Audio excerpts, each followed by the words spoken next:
trustworthy leader. The member for McKellar. Thank you, Mr Speaker. My question is to the Minister for Small and Family Business, the Workplace and Deregulation. Will the minister advise the House of what the government has done to secure the rule of law on Australia's construction sites? Would a different approach achieve the same result? The Minister for Small Business. Thank you, Mr Speaker, and I thank the member for McKellar for his question.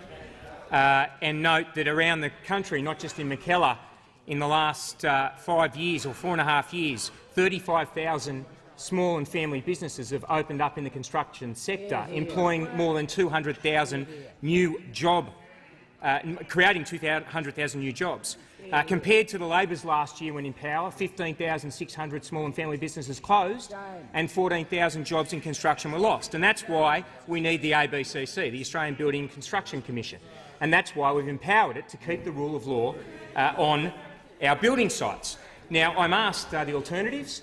I noted with interest on the 17th of May the member for Hunter in a Sky interview said, and I quote, "John Sector has been penalised on numerous occasions. Ask yourself what those prosecutions were for." And he went on to say, "The history of mankind, now all of our progress has been built on civil disobedience." And I thought, a civil rights activist, John Sector. So I thought I would take the advice of the member for Hunter and I'd check out his record. 59 convictions.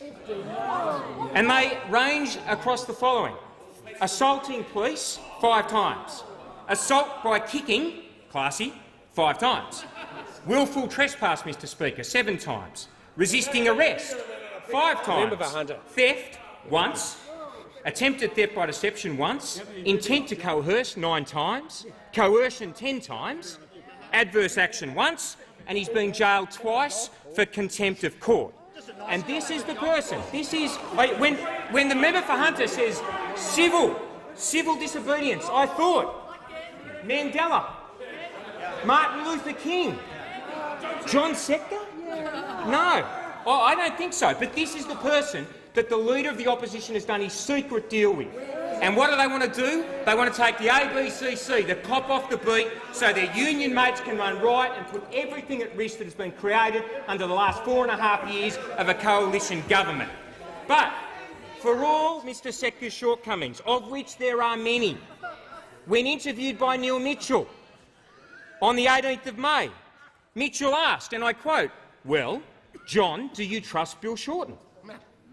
And John Sector's response was, "Well, if he becomes Prime Minister, ask me 6 months later." I mean, I don't know. Not even John Sector trusts the Leader of the Opposition. It is not just the people of Australia that have worked the Leader of the Opposition out. It is his union mates who, having done secret deals with him, Mr Speaker, after all that is said and done, still do not trust the Leader of the Opposition. And they are wise to do so. We must make sure he remains the Leader of the Opposition, never Prime Minister of this country.